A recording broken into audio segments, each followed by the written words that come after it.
Name's Mark. Okay, welcome to Edge of the Rabbit Hole live stream show. Thank you for being patient. Yes, we did have some technical difficulties early on. Seems we got them ironed out. If you can or cannot hear me right now, please let us know because we're trying to get all of that figured out. So we have a great show on tap for this evening. I'm here, as always, with Vanessa Hogle, my co-hostess. Say hello, Vanessa. Hello.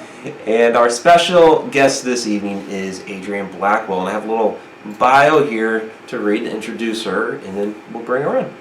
Adrien Blackwell is a paranormal investigator and a celebrity healer. Her paranormal stories and experiences have been shared on My Ghost Story, the Travel Channel, and on the front page of newspapers. An involuntary ghost hunter in the beginning, she was forced to investigate the unknown because her family would move from one location to the next for a major part of her childhood. Eventually, she began investigating on her own to help the spirit world as a spirit counselor to the dead. So, without further ado, hello, Adrien. Hello. How you doing this evening? I'm doing pretty good. Great. Actually. Great. Well, thank you for coming out and bearing through all the technical difficulties.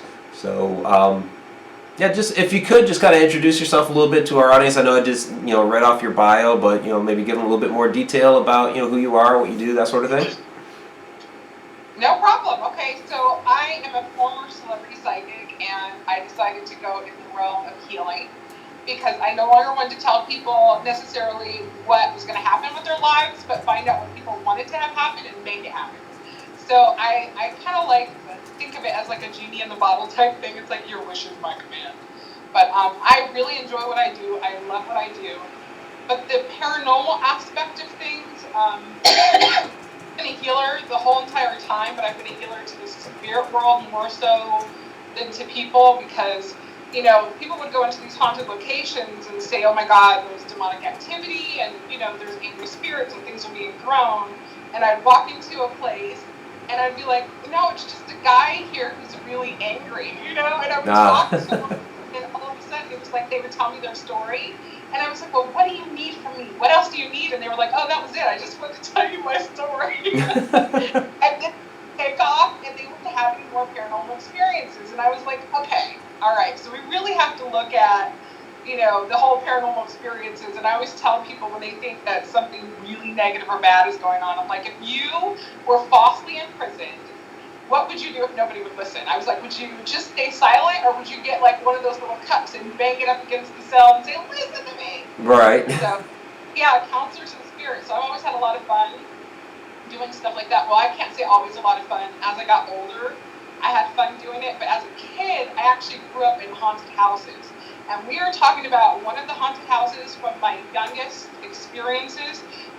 We would hear people swimming in our pool at midnight, and we would go look out the window, nobody was there. We would wake up almost every night, and the back door would be wide open. I remember my mother taking me and my sister and putting us on the couch, and we were raised Jehovah's Witnesses, so she would be like, in Jehovah's name, get out of here, because we would hear footsteps walking up to us to the couch. I mean, we were terrified. Oh my God, we were so scared. And the coolest experience I can honestly say that I have, just because it was the validation of it, is I had this memory of being like 5 years old, and we had bunk beds. And I was on the top bunk, my sister was on the bottom bunk because she was the oldest and she got to pick what she wanted. And I remember this woman coming in and floating above me and actually saying my name and reaching out to me. And ever since then, if I woke up in my bunk bed, I would literally jump down. I wouldn't use the stairs. I didn't care how bad it hurt. That was it. So about 6 or 7 years later, when we moved out of that house, we had the washer and we had the dryer still in there and something else. So my two sisters walked, because we didn't move that far away. My two sisters walked back into the house to get their clothes out of the dryer. Now, I had this one sister who was a freak about her clothes. She literally cursed my mom out for accidentally bleaching one of her pants. So she runs into the place that we moved into, and she's like, oh my God, we saw a ghost. And it was like this woman, and she's reaching out to us and calling our name. And so I was like, whatever. I'm not going to believe that. And my mom was like, well, do you want to walk with me to go get the rest of this stuff out of the dryer? And I was like, yeah, I want to see this. I want to see this. Well, from the place that we lived to the place that we just moved out of, there was a trail of my sister's clothes. The sister who cursed my mom out for ruining her clothes. Oh, wow. That it was the proof that I needed that they saw the same thing that I saw, and I was like, yes.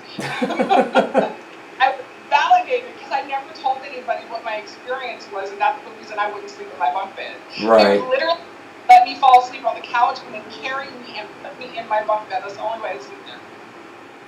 So that's kind of like my early childhood experiences when it comes to the paranormal. Well, yeah, it seems like, a lot of kids have that type of experience where they see something or something happens to them within the house, but they don't want to say anything because either they're too scared, or they'll feel like maybe people think they're crazy or something like that. Is that kind of what you were feeling until somebody finally confirmed that for you? No. No. The reason I didn't tell anybody what happened was because we were taught that any spiritual experience was demonic. Oh, right, as a Jehovah's Witness, sure, yeah. Spirits, there's no such things as angels talking to you anymore. It's all demonic, and so therefore I felt like if a spirit showed itself to me, there's something wrong with me. Okay. The demons like me, and I don't want my family to know that I'm a bad person and that demons like me. That was my reason, literally, for not saying anything. I was like, I am not telling. Okay, so you didn't want to be seen consorting with demons. Exactly, right? Oh, Right. come on, it's fun now. I have a question for you. Do you, excuse me, do you think, looking back now, do you feel like the places that you and your family lived were haunted? Or do you feel like maybe you and your abilities kind of like a beacon? They were haunted, and the reason I know that they were haunted from at least because we would move from one place to another, and there would be all this activity for the 5-6 years we lived in that one house, and then the next place we moved into, there's nothing, and then you move into another house and there's nothing, and then you move into another house and you kind of have a feeling that something is there, but it never kind of shows itself. And then we moved from California to Indiana, and let me tell you, when I say Indiana, you don't want to live anywhere in Indiana because every place is haunted. I have relatives who live there, I know. There's a lot of haunted places in Indiana, that's for sure. That place is insane, and that was like some of the scariest experiences that I have ever had when it comes to just my own personal experiences in hauntings. So yeah, there was a lot of places that we lived where there's absolutely nothing. As a matter of fact, before I lived in it, like move to a place, I will do a walkthrough and be like, is there anybody here? Because if there's somebody here, I'm not living here. I'm not doing it unless I know I can go ahead and clear it out and call it a day. But I'd rather just have a clean space and go and paranormal investigate. I don't necessarily need to do it in my own home. Now, where I live now, I do get visitations, but they don't live here. That's the difference. Like when it's a haunted house, it's there 24/7. You can always feel it, always. So I don't have that experience here. It's just I know when they're coming in and I know when they're leaving. That's fine. Well, something I wanted to ask you, of course, bring up is the reason why we got together really with this this interview is you have a YouTube channel, Ascension Channel, and you reached out to me over the YouTube Creator Network to do collaboration videos, which is great, and that's really what this is. So, can you tell the viewers a little bit about the Ascension Channel and the work that you're doing now? Yes, the Ascension Channel. I've had YouTube channels for a while, just putting up like TV shows that I've done and things like that. Never really took YouTube seriously until May of last year. And it was one of those things where it's like, I just feel like I'm supposed to be putting up videos so people can get help, because I actually do recorded healing sessions. So people can push play on one of my videos and actually receive a healing. So that's what really got me started doing my channel right now as a healing channel or an ascension channel, since we believe we're going through this ascension process. But I also have like all these paranormal stories, and I love hearing other paranormal stories, and people have questions about the Ouija board.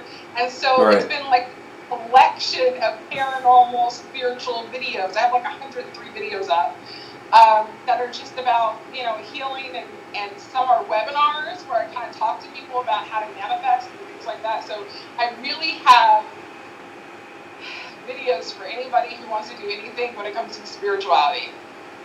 Anything. Well, fantastic. It is. It's kind of cool.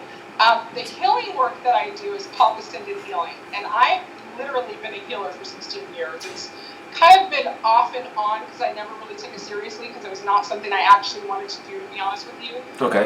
When I was healing, it was one of those things that I wanted to do to help my family.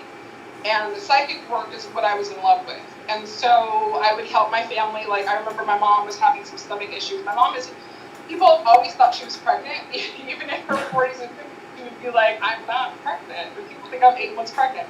And when I learned how to do Reiki, which was the first modality I ever learned, I remember just putting my hands on her stomach, and within a few minutes, my hands were like, what? And her stomach completely went down. And I was like, oh, there's stuff there. That's like, that must be emotional or water retention or something, because that literally just left with one little Reiki session. So I was like, okay, cool, I'm going to do this for my family. It changed when all these psychics kept telling me, you're not going to continue doing psychic readings, you're going to be a healer. And I would be like, no, I'm not. I don't want to. I'm not doing it because I don't want to do it. And the reason I didn't want to be a healer is because people would expect you to do the healing work and they don't want to do anything. And so I was like, no, that's not me. That's not who I am, okay? Right. And so I didn't want to do the healing work. And then I found this modality. It was like literally one day I channeled this energy. I was told for 3 days to push record and start talking. And I was like, what am I going to record?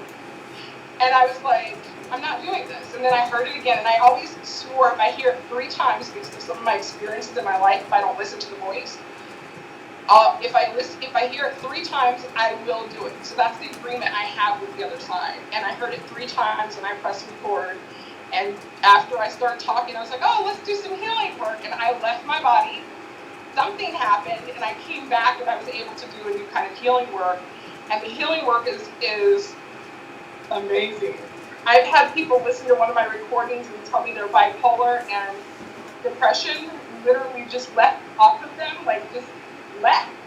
Oh, wow. And they said they've been working with I have a lot of people telling me they're working with their therapist to actually get off the medication, and they completely get off the medication. This is after listening to like one recording. So I'm like, yeah, this is where I want to be. Right. So what's in these recordings? You've mentioned Ascension. So what exactly is that? What can somebody expect from one of these recordings? Literally, it's kind of like a lesson. I'm just kind of talking to you about what we're going to be doing and the reason we're doing it, and maybe some kind of information that I'm giving you about it. And then literally, I go into a place of silence and I leave. And what I understand that I'm doing is using off-world frequencies. So I'm using frequencies we don't necessarily get in contact with. When people put in their hurts and stuff that they're listening to on YouTube, I'm going beyond that, and I'm asking for a new frequency to come in, a higher frequency than what we experience on this planet, to help us move into another dimension. And it seems to work. That's all I don't know if I can explain it 100%, but it works. Now, I have to ask you, aside from the on the web, when you're actually in person and doing something like that, do you have the sense, do you have the feeling that when you are essentially laying hands on, that you are taking any of that energy into yourself? Or is it completely dispersed? I don't lay hands anymore. I don't really do laying on the hands unless I just want to do it for the fun of connecting with people. Okay. No. And I will actually say, if there's any karma that I'm choosing to take on for this person, I'm now making the commitment not to do it. No, I won't do it. And I will also make sure that when I'm doing the healing work, that if there is any karma that I'm not supposed to clear, that the person will understand that for themselves so they can heal themselves. Okay. Okay. I don't want to play the supernatural. Mm-hmm. Yeah. Well, not so much karma. I mean, as far as pain goes. Like if you're doing to heal pain, do you ever let yourself feel in my body that, okay, their back hurts, or it's moving back energy out of the spine, because a lot of the energy is stored in the spine or stuff like that. Usually when I feel any kind of pain, it's associated with my connection with what we're healing. So if I'm healing you and you have an issue and you attract like-minded people, right? So if I have the same issue, then I will feel the pain of my own issue. Okay. Yeah. That makes sense. Yeah, I get it. Not just a hat rat. Okay. Which, Vanessa, I have to throw out there in the chat, Sandy Miller says that she loves the haircut. Oh, tell her thank you. Yeah, you just told her. Quick scissors. So, right. Oh, you can be brown hair too? Yeah. That's yeah, so my cool. bangs were down to here, and I said, screw that, and I just cut those little bastards off. When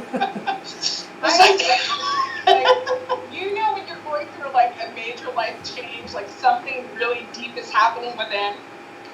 Now, it's really, really long, but it's curly right now, so you would never tell it's at the middle of my back. So my hair just generally gets to about the middle of my back, and it will be in a ponytail or something, and if I'm just like, I need a change, I will snip the whole thing off and go almost bald. Wow. I've done that. I've done that. No joke. Yeah, right back here. Just like that. Insta wedge. It's just too, it really is. So I do want to throw out there that if anybody in the chat has a question for Adrien, by all means go ahead, please ask, and we will pass it on to her and get it answered. Now I was taking a look at a couple of your videos, Adrien. Of course, since we're connected on YouTube now, and we're doing the collaboration and everything. So one of the last ones I was watching was the blue flame. So I know you said you would explain that a little bit. So what's the blue flame? Well, I started off actually with the violet flame. Okay. And the violet flame was something that people have been telling me forever, that if you do the violet flame decree, your whole entire life changes, and that you should try this. And I'm like, And then a friend of mine mentioned it, and I was like, I got the voice, and I have to listen to the voice, and they said, do this violet flame healing. So this is kind of like how it started. Now, the violet flame video has about 41,000 views, and I have so many testimonials of people who listened to this video and have had all these changes by listening to it. So I was like, I've been doing this since May, and so when I started, I think I had 250 subscribers, and literally this was last Thursday that the video went up. That Thursday, I had 2,000 subscribers, so I was like, what am I going to do for my 2,000 subscribers? And I heard the blue flame, and so the blue flame is something that I used when I was doing my Reiki sessions. A blue flame would always appear and burn away something. And I didn't really know, because I was in the beginning of this. This was 16 years ago. So this was, 16 years of learning at this point. But back then I had no idea what was going on. And this blue flame would just show me things and feel things, and people would feel different. And I decided, okay, so this is what I'm going to do, is I'm going to heal people, help people clear their negativity with the blue flame. So that's what I've downloaded in that healing as a companion to the violet flame. So if people listen to the blue flame, they should listen to the violet flame as well. All right, so that's violet flame first, and then the blue flame. Okay. Blue flame, yeah. All right. So Go ahead. when you talk about ascension, are you following the ascended masters? No. No. I will not work with any kind of masters, archangels, nothing that could come across as pretend. If I haven't worked with you for many years, like Buddha's energy is very strong. I love Buddha's energy. It's always a positive energy. But I think it was 2 months ago, I got a really clear message that I was going to have to start doing a lot of entity removal or exorcisms, if you want to call them that. With people, because now it's coming into the light, they can no longer hide. And so I was like, this is going to be interesting. So I'm thinking I'm going to have 2 or 3 that I'm doing, and every single person I'm working on, we're clearing massive, like things that they could not clear in another session, they couldn't clear on their own, they couldn't clear with other healers. All of a sudden I'm like, well, let's just do an entity removal and see what happens. And I'm seeing things that they thought were archangels, and I'm seeing things that they thought were, divine masters that they worked with. And I was like, we're not doing that anymore. We're not going to use that, because to me that comes from man-made religion as opposed to whatever the truth would be, right? Things have been changed along the way. And you have, usually it's a human interpretation that people take away from religion instead of necessarily reading the Bible or getting their own information and downloading it. Why do you need a third wheel? Or what do they call it? What is it, the third person? Right. Well, how are you able to tell the difference? How are you able to tell the difference between if what somebody is interpreting is, they're, as man-made, but you're seeing it as something, I guess, more spiritual? How are you able to tell the difference between what these entities are? So when you clear a person's space and you're saying the only things that you want to remove are things that aren't for your highest good, the only thing that you want to remove is anything that's feeding off of negativity, feeding off of your misery, feeding off of you having no money and what that feels like. You're clearing anything that's feeding off of you like a parasite, and we're creating it to where you're a parasite and you suck other people's energy dry, and you start seeing all these things that look like archangels or the pictures that you would necessarily see, and you're like, oh, is that what you call upon when you pray and stuff like that? And they're like, yes. You're like, okay, well, no more. So they actually look like that. Positive stuff. It's just something. Yeah. It's something that we've labeled it, so to speak.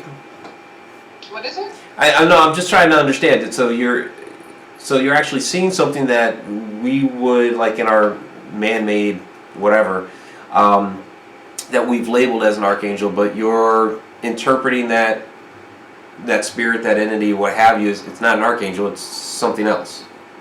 Something that's pretending to be positive when it's actually negative.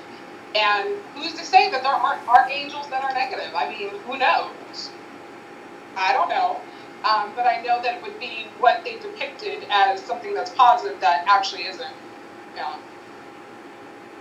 Okay, so a negative entity that's masking itself as something positive. I mean, sure. I mean, Yes. we've seen plenty of that, I suppose. All right. I guess I find it kind of interesting how you're kind of separating I guess our man-made definitions for things, which is actually a good thing, because I think a lot of times we kind of throw into it these labels that we've established for for thousands of years, really. So. Yeah. That is a good point. For thousands and thousands and thousands of years, what is fascinating to me, because education just ends all ignorance, right? When you're educated, when you're self-educated, you can think for yourself, and that's really what the healing is about, is being able to think for yourself. It's when you think for yourself, you heal. And when you realize that these are establishments that have been around for thousands of years, let's say the original, 3,000 years ago is the original word, right? It's the right information. When you have 3,000 years of people putting their own interpretations on it. And so it's fascinating to me when I do the research, like finding out that Christianity or Catholics, they originally had the belief of past lives. So why is that now taken out, right? So when you start looking at how things have been shifted and changed, you really go, okay, we need to cut out the middleman. That's what it is, the middleman. Right. And you need to have a direct connection to whatever source energy is, whatever you want to call it, divine, universe, God, whatever you want to call it. Because there's no reason that we should believe that we are not connected to this source. There's no reason for us to believe that you need somebody else to connect you to that source. And that's where the problems come in, is because you have a belief now in separation, and separation is the only way that you can be controlled. Because when you work together as a whole, if the whole world was in agreement, there would be no control, right? There would be nobody fighting for power. Oh, we can get into a whole discussion about how religion controls people. What? So we can get into a whole discussion about how religion controls people. I think it's more than just religion. I think it's just honestly belief systems. When you're going to anybody else for information instead of believing that you have a direct connection. So it's not just about religion, Okay. but it's about control, period.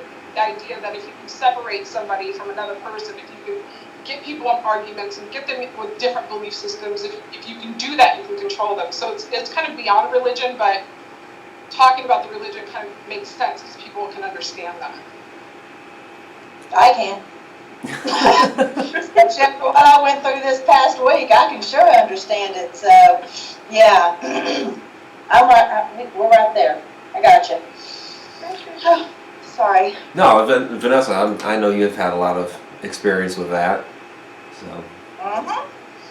Yep. So the healing that you do then, so that you're saying that that's you've separated out the middleman. You have a direct connection with the spirit, with the source. So how would you describe that source? Universal life energy, kind of like how I like to explain Reiki. That's what they call Reiki. It's universal life energy, and so it's. I don't believe that any of us are separate from it. I believe that we have the belief that we're separate from it. So it's not saying I have a connection and you don't. It's saying we all have a connection. I just know what it feels like now to have a connection and not have the connection be draining or having something negative happening soon after. Those types of things are good. So do you think that the only way to have a pure connection like what you have is to do it through Reiki, or do you think that there are other ways? Well, I don't even use Reiki anymore. I believe it's just people have their own tools that they use because each tool is your gift, how you connect, right? So that's how I got started, because Reiki found me. I didn't find Reiki. So that's kind of like the open door for me, but I don't use Reiki. So you can that just kind of helped you zone into it. Yeah. Gotcha. That was my step 16 years ago. That was my very first step.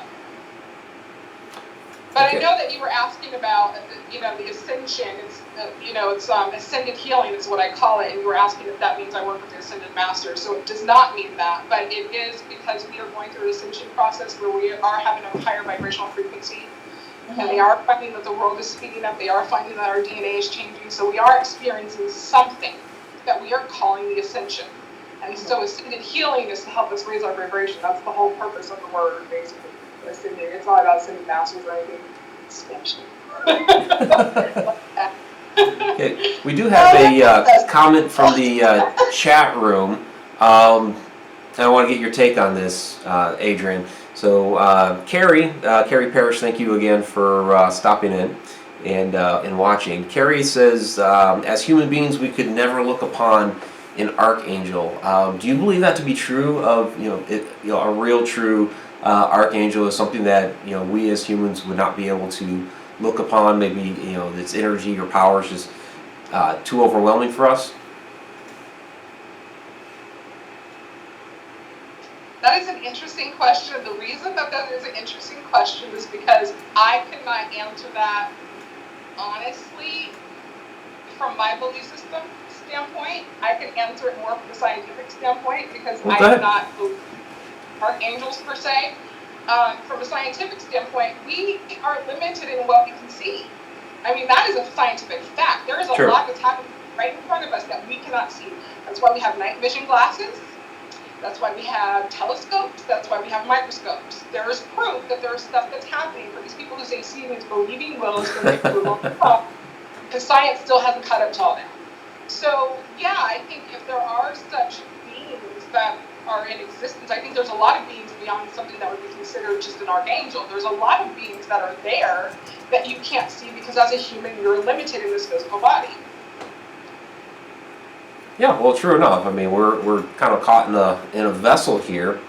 Now, the other side to that is that when you tap in to source energy and you have a divine direct connection to it, and again, that's an awareness. It's not something that's special and I have it all on my own. We all have it. You just have to be aware of it, that we're not separate then, but when you tap into that, you can see it. That's the interesting thing, is that eventually you can experience that level of being able to see things that other people cannot. So and is that part of the ascension that you're talking about? What is that? Is that part of the ascension that you're talking about, where you can get to a point where you would be able to see that? Yeah, part of it. Yeah. Okay. I think it's just a point of becoming open enough and accepting enough to be able to visualize what others simply can't. Well, and that's why they call it third eye. Because you're Right. seeing with another aspect of your eyes. Now, I can open my eyes and see things that, some people can't, and other times people are seeing things that I can't. So I don't think it's just about visualizing, it's what is appearing in front of you and why can't you see it? What have you tapped into, Well, is that part of kind of what you're describing? Is that also part of astral projection? I was just thinking that. Or What do you mean, like if I can see something, I'm astral projecting, or something's astral projecting to me? that you would be astral projecting? No, because astral projecting is when you're outside of your body. I can sit here and be like, oh, I see something in front of me right now, just walk back. Where astral projection, I know that I've left my body and I'm now visiting other people. Like a lot of times, especially when I first started doing ascended healing, when I was sleeping, people would tell me that I visited them in their dreams, or they saw me appear to them in person and explain something to them. And I was like, yeah, that's astral traveling. Right, yeah, no, that definitely would be. Now, I have a question for you. I did a long distance healing for a friend of mine, and it was uncomfortable for me. Not necessarily in a pain situation, but trying to get to her astral-wise was like walking through a muddy field full of people trying to stop me. And I believe, and she believed as well, I mean, I was able to get through it, but it took a while. But it was like that was residue from all the investigations that she had been on and just all these different attachments that had happened. Have you ever had anything like that happen with you? When I see things like that, there's a couple ways that I deal with it. Like, if you feel that you're kind of having a hard time getting to people, if it's their own resistance, then it's like, well, we'll just sit until your resistance is gone. And that works a lot of the times. Or you do the entity removal, right? And you just kind of clear things away, because there's no reason you should be using your energy to fight through them. Yeah, I plowed through like a linebacker. I ain't even gonna lie. I ain't even gonna lie. What are you gonna do? But that's so funny. I'm just like, bitch. But it was rough. So I can understand what you're talking about. Well, it takes time too to get to that point where you realize that you don't necessarily have to use your energy, so you don't have to have a difficult time healing. Because when I first started doing my healing work, I was right where you are. I was right, like, wow, that took a lot of work. I've done it quite a few times. I refrain from doing it because it does take a lot out of me. And it does take a lot of practice to get to that point of not having to do that. So I can see why you're like, no, I'm good. I do enough. I'm good. Yeah. I actually had a really interesting paranormal investigation, and yes, I do believe that you can, take things on with you, which is why you have to clear your energy. But the way that I deal with it during a paranormal investigation is I keep a gallon of water with me at all times, because as long as I'm drinking water, they cannot edge on.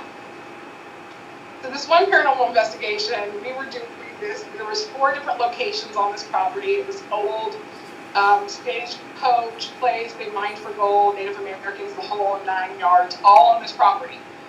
And it was huge acreages. They had cows, and I was carrying my water with me. And this is kind of before everybody showed up. It ended up being like 75 people, and there was a news reporter, so I had to take my group, which is kind of chaotic. So beforehand, they asked me to come up earlier so I could do a walk through the property.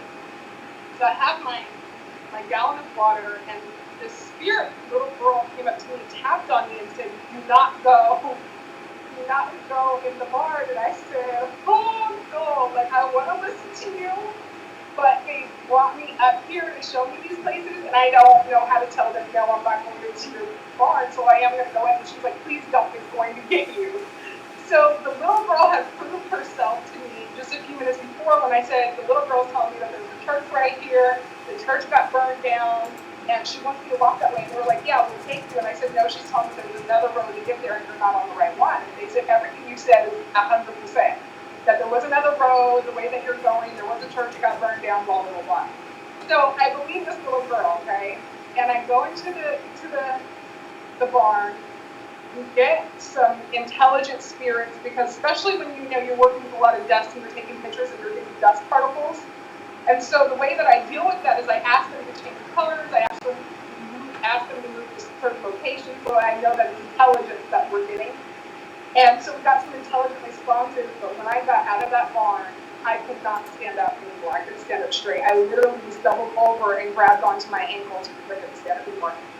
And I was like, is a gallon of water just too heavy for me, or is something attached to me? And I heard loud and clear, there's something attached to you. And I was like, no, it's probably just my water. So I asked somebody to take it back to my car, and the whole time I'm hunched like this, like, oh my God, oh my God, oh my God.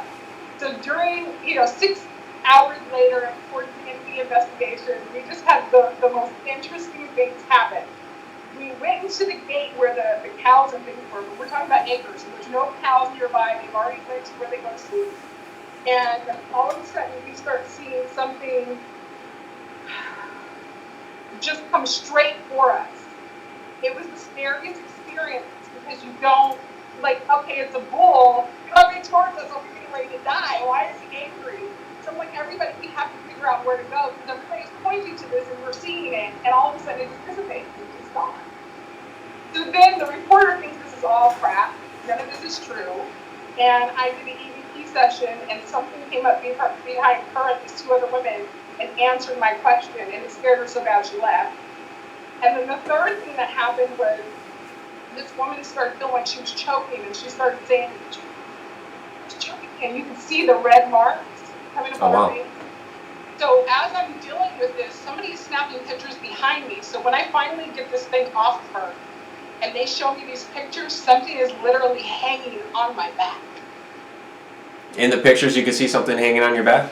Yep. Oh, wow. It was hanging on my back for the first shot.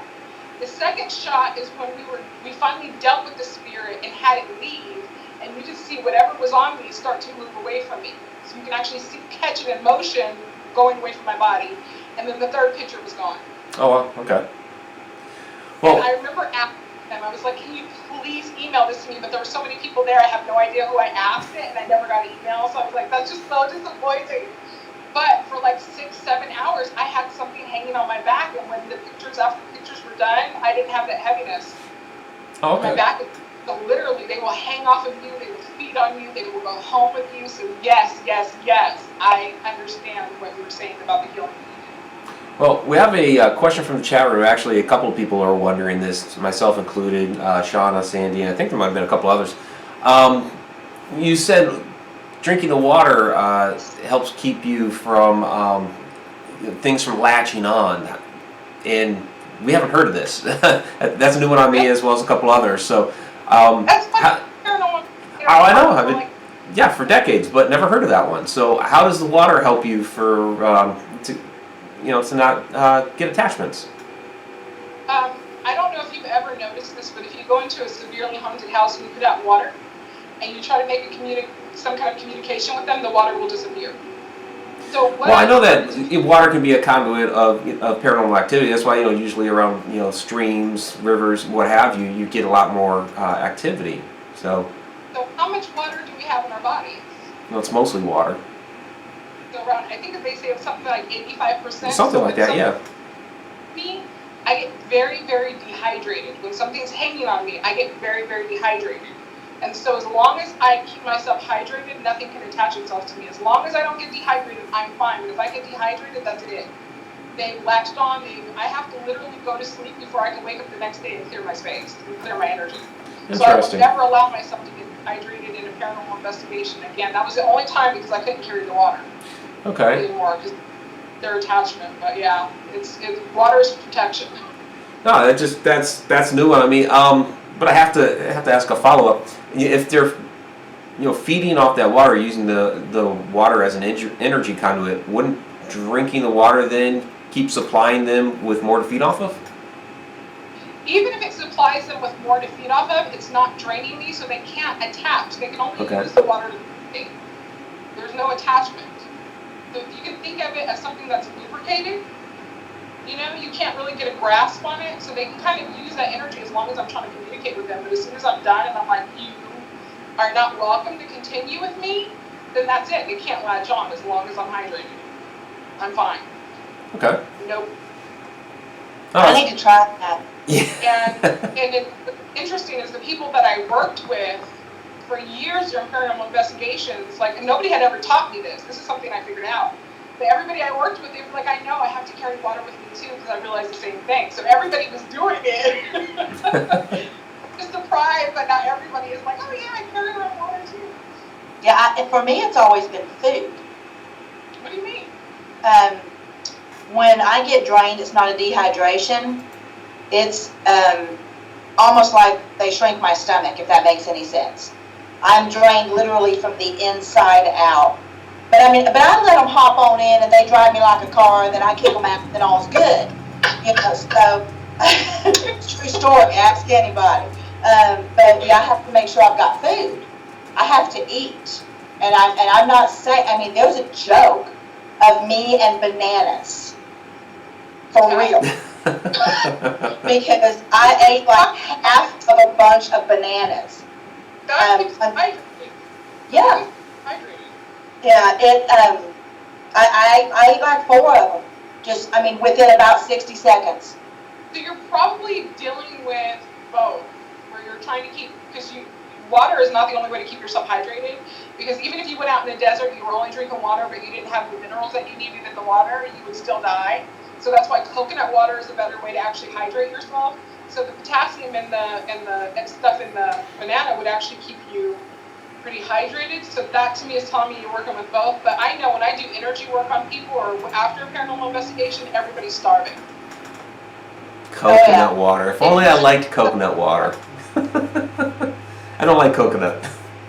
Oh no, Sean loves coconut water, so. It's good. Well, I know it's supposed to be, really, really good for you. I just don't like the flavor of coconut. So, no pina coladas or anything like that for me. Sorry. Like, for shame. I know. Not good at all. I can just open up a bag of coconut and turn it upside down and just chug it down. I'm not even lying. There's the reason I'm squishy. Okay? Squishy? Did you just say squishy? Yeah. Oh my God. There's a reason I jiggle. Oh, wow. Well, this is the edge of the rabbit hole we just went down. I know, right? Never fails. Never fails. So if you had to, and normally we'll ask somebody, what was your scariest experience? And it's kind of, the norm with people. But I have a feeling that your experience, the thing that you found the most frightening, is outside of the norm, and I'm very curious as what that would be.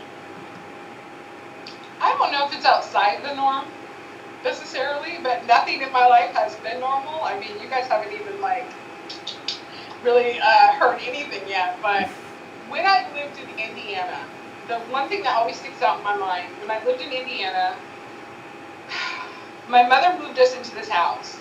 We moved from this really amazing location to this really old Victorian gross house. Oh, love.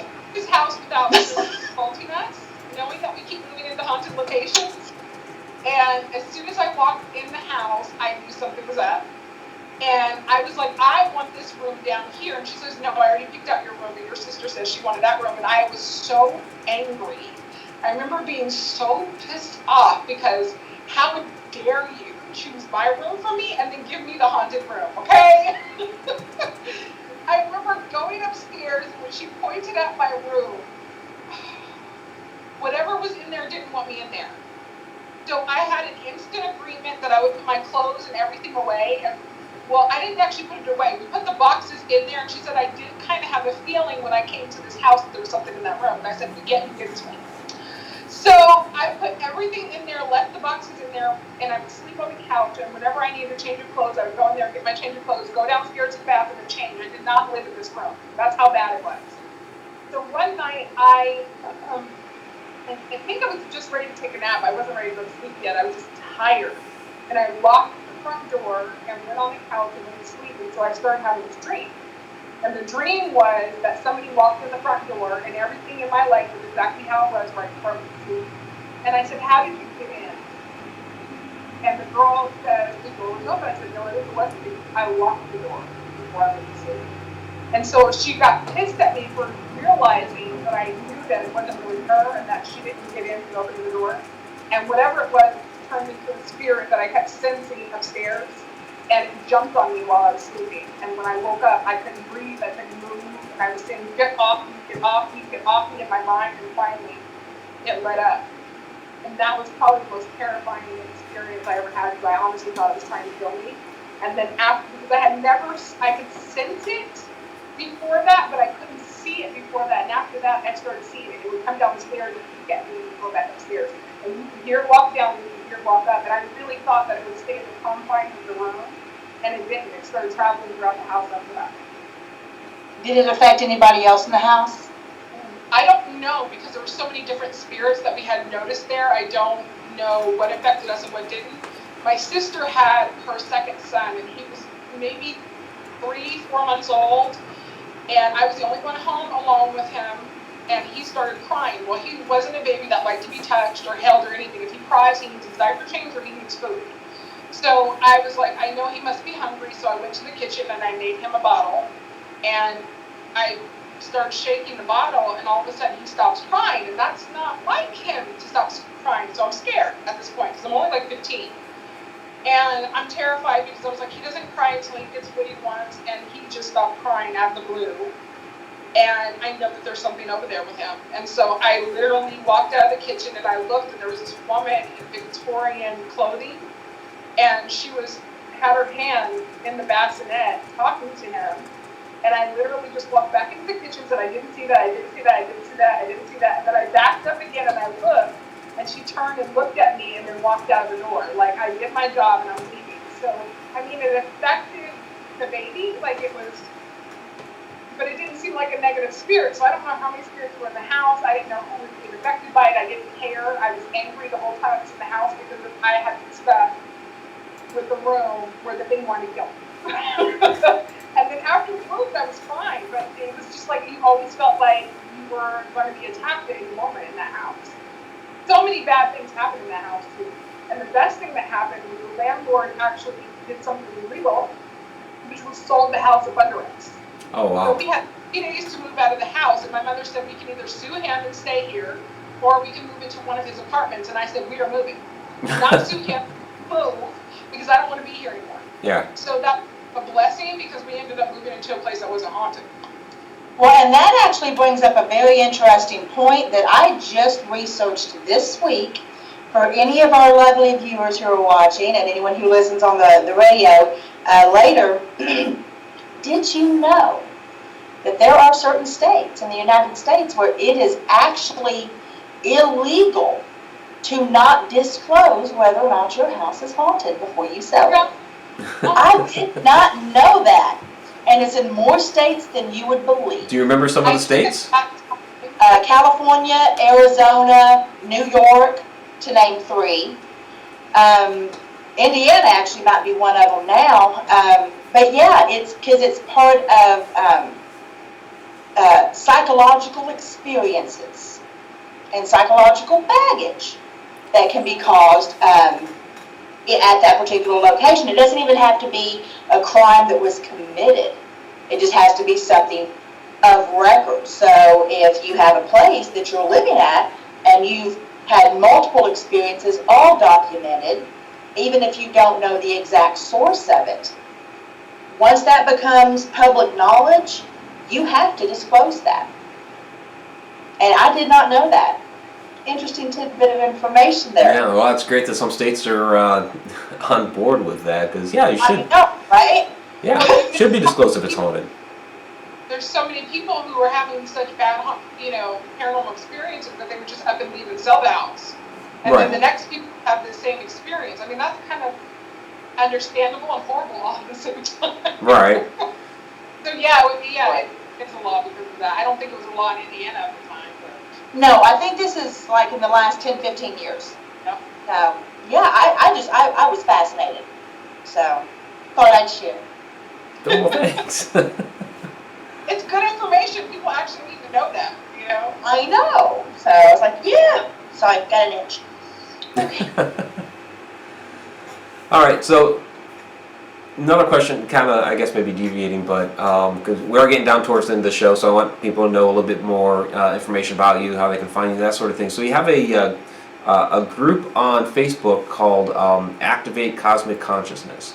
Um, what do you do out there at that group? I love that group. I had a lot of Facebook pages, and I decided something, it was that voice, you hear it 3 times you do it, that told me I needed to go ahead and open up a group, and everybody that was on my pages moved to the group. And so now we can have like one-on-one conversations. There's times where I'll do like a spiritual Q&A if people have questions about paranormal, healing, whatever it is, I'll answer all their questions that day.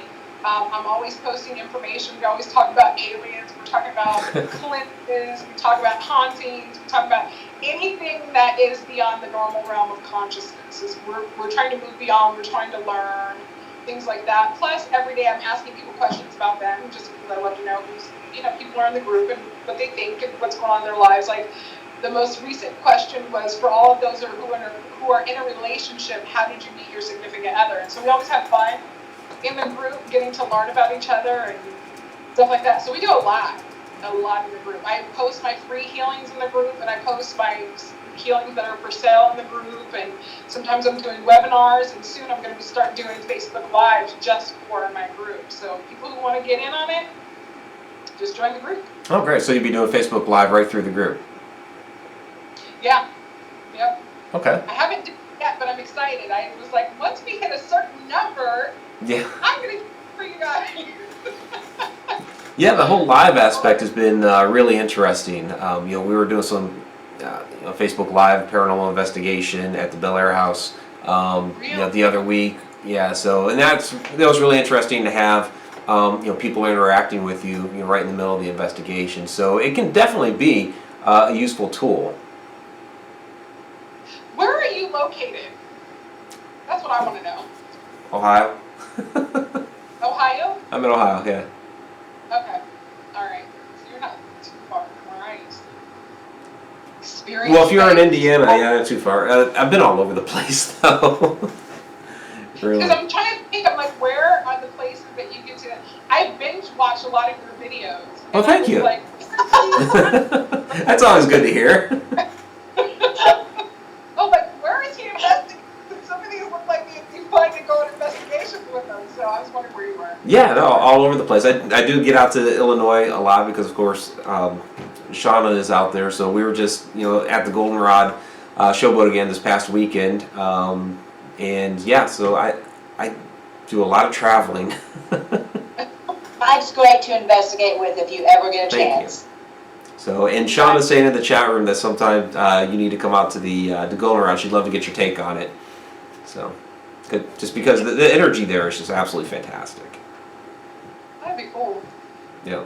Have you been to the Queen Mary to do an investigation? Not yet. No.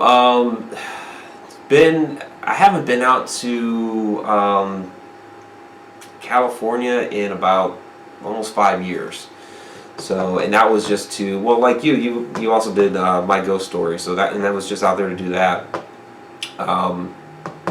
So yeah, Queen Mary is one of those bucket list items, of course. So we'll get out there one of these days. I had an experience there. You should check it out. Like that place is no joke. Yeah. Yeah. So do you still do? I mean, you're doing a lot of the healing. Do you still do a lot of investigating as well? Not so much anymore. Like if I did do it, it would be more so for fun. Because I'm one of those people that I like to do a lot of different things. I think I've had almost every experience you could have in a paranormal investigation, from being possessed to other people being possessed to like crazy stuff happening. So I was like, I think at this point I don't need to do it as often. I just do it for fun. Or if somebody really needed my help, I will in a heartbeat. Right. But so it's kind of satisfied your curiosity for now, that sort of thing. what? So What? Curiosity? No, I just did it for so long. I'm not one of those people who could stay like doing the same thing for 30 years. Like I just need a little bit of change. Right. I've investigated places in the middle of the woods. One of the investigations we did actually was there was a guy who had captured 3 women, and one of the women got free and blew his head off with a shotgun, and they got off this because it was a deserved murder. He deserved it, so she could free the other 2 women. But all the townspeople believed the place was so haunted that they actually ended up burning it down. So we just literally were doing an investigation on burned wood, burn location. We've just done interesting things. You know what I mean? So it's kind of like when I do an investigation, I want to do something I really haven't done before because I've done so many crazy things already. I have. I've done paranormal investigations in places I'm not even allowed to say. Ah, okay. What locations? Right. Because they're well-known things, but not necessarily things that you're supposed to tell people that happen here. So, yeah. Gotcha. So what do you have coming up? What type of areas are you looking more to explore, or just get into? Continuing the healing work, just because it's been so phenomenal for the people that I work with. I think that's the most important thing that I'm doing right now. Because we're really working on healing everything when it comes to money, helping star seeds. I mean, I've had miracle testimonials in every area, so I'm like, I want to help as many people as possible. I think that's the most important, being of service. Looking at new paranormal investigations that I have not done before. Going back to the Queen Mary though, because that place tripped me out. Okay. I had to leave kind of early because my daughter flipped out at the time. Oh wow. Because she was like, "There's a girl down there. I want to go." That was fun, and I don't know, whatever presents itself that I have not yet done. I've done some crazy things, and it's funny because people are always like, "You've had such an adventurous life," and I'm like, "No, I haven't." And then I sit there and tell people, and I'm like, "Okay, it's not every day, so it seems kind of boring to me because it's kind of throughout my life. But when you sit down and think about it, it's kind of like, yeah, I have done a lot. Right. It has been interesting." Yeah. Well, yeah, it's not like, I mean, most people don't do the types of things that you've done, so it's very interesting to people. Yeah, I lived in another country. That was fun. I want to live in another country again. Where did you live? I lived in New Zealand for a year. Ah. Oh. That would be nice. It was kind of awesome. I could do that. I've been to England and Scotland, but I've never been to New Zealand.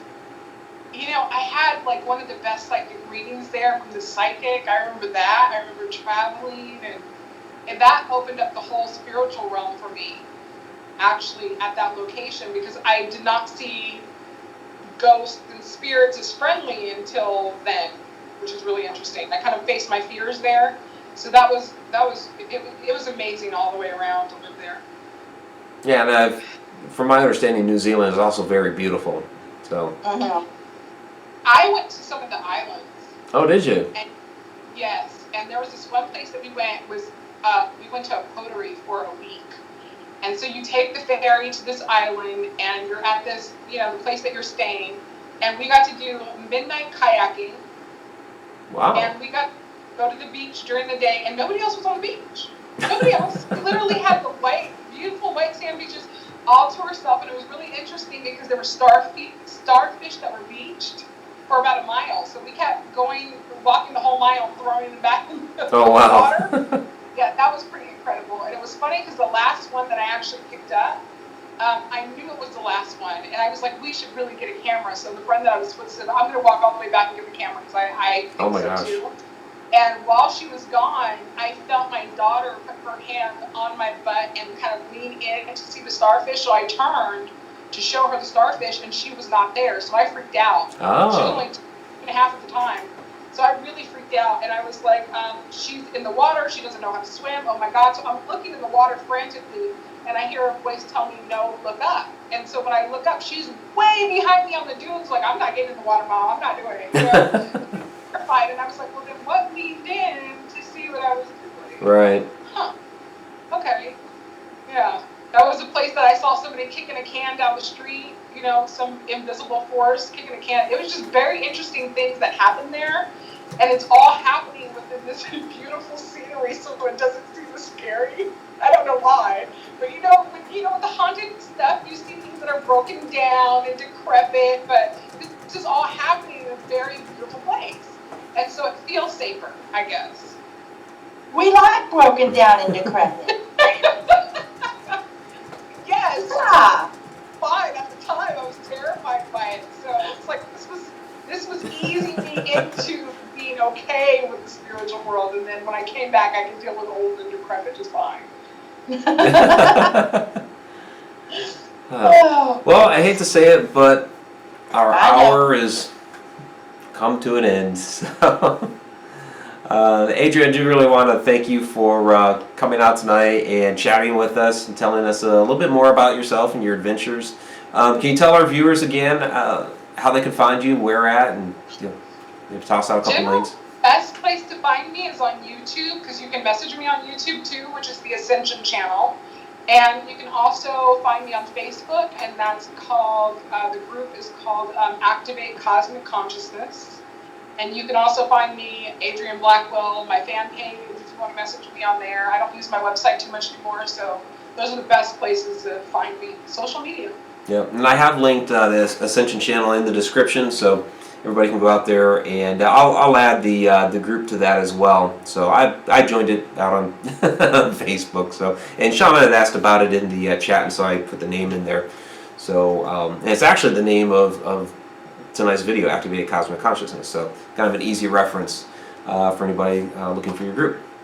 So yeah, again, thank you for coming out. I do want to give some shout outs to those who've been in the chat room. Of course, Shauna, our chat instigator, has been fantastic tonight. Luli, Jimmy Cortez, thanks for stopping in again. Sandy Miller, Andrew, always.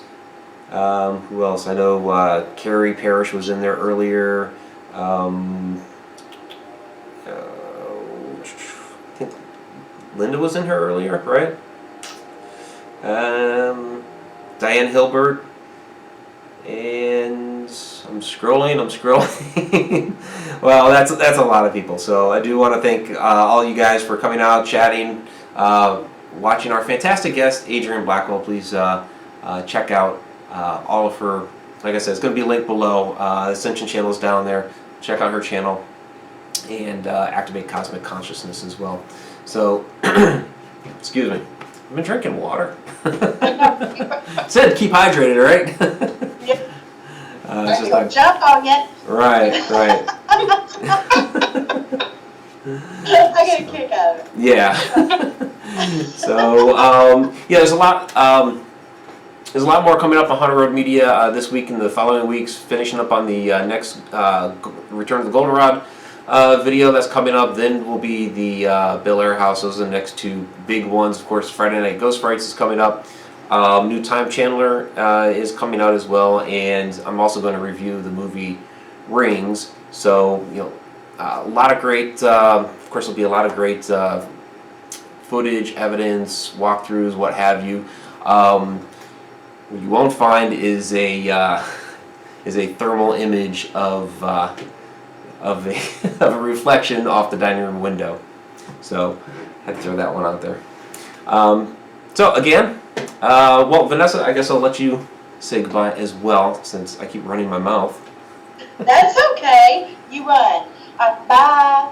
And Adrien, thanks again. Nice to meet you, honey. Bye. All right, have a good night.